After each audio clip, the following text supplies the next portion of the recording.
ఈ వీడియోలో మనం వేర్ అనే డబ్ల్యూహెచ్ వర్డ్ను ఉపయోగించి అలవాట్లను డబ్ల్యూహెచ్ క్వశ్చన్స్గా ఎలా రాయాలి అనే దాని గురించి నేర్చుకుందాము.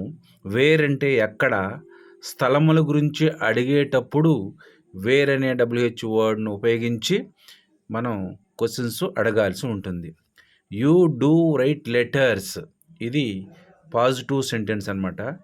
నీవు ఉత్తరాలు వ్రాస్తుంటావు. ఇక్కడ యు అనేది సింగులర్గా ప్లూరల్గా కూడా మనం యూనే ఉపయోగిస్తాం కాబట్టి నీవు లేక మీరని రాయటం జరిగింది.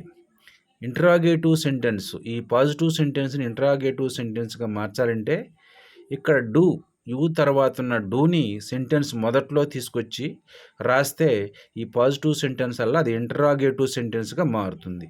డూ యూ రైట్ లెటర్స్, నీవు ఉత్తరాలు వ్రాస్తుంటావా, క్వశ్చన్ మార్క్ పెట్టాలి.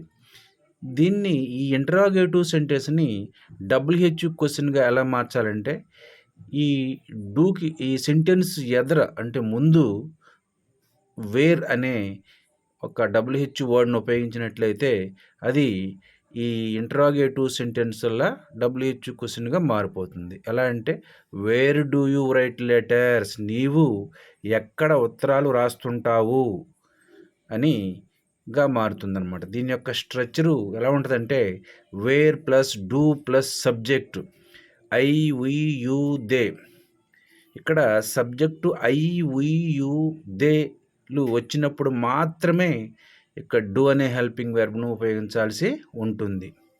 Plus V1 plus object plus other words. అట్లాగే ఇక్కడ వేర్ ప్లస్ డూ, వేర్ తర్వాత డూ అనే హెల్పింగ్ వర్బ్ను ఉపయోగించుకోవాలి. తర్వాత సబ్జెక్ట్ను ఉపయోగించాలి. సబ్జెక్ట్ ఏంటంటే I we you they. I we you దేలు వచ్చినప్పుడు మాత్రమే ఇక్కడ డూ అనే హెల్పింగ్ వెర్బ్ను ఉపయోగించాల్సి ఉంటుంది. ప్లస్ V1 అంటే ప్రజెంట్ టెన్స్ ఆఫ్ వెర్బ్ అనమాట. అంటే base form of the verb కూడా అంటాం దీన్ని. ఎలా ఉంటుంది దీని form? Sing, take, go, do ఇలా ఉంటుందన్నమాట. కొన్ని ఎగ్జాంపుల్స్ని అయితే మనం పరిశీలిద్దాము. వేర్ డూ యూ ప్లే, నీవు ఎక్కడ ఆడతావు. వేర్ డూ దే గో, వారు ఎక్కడికి వెళుతుంటారు. ఇక్కడ పిఎస్ అంటే పాజిటివ్ సెంటెన్స్ని తెలియజేస్తుంది. ఐఎస్ అంటే ఇంటరాగేటివ్ సెంటెన్స్ని తెలియజేస్తుంది. డబ్ల్యూహెచ్క్యూ అంటే డబ్ల్యూహెచ్ వర్డ్ క్వశ్చన్గా తెలియజేస్తుంది అనమాట. Thank you for watching this video.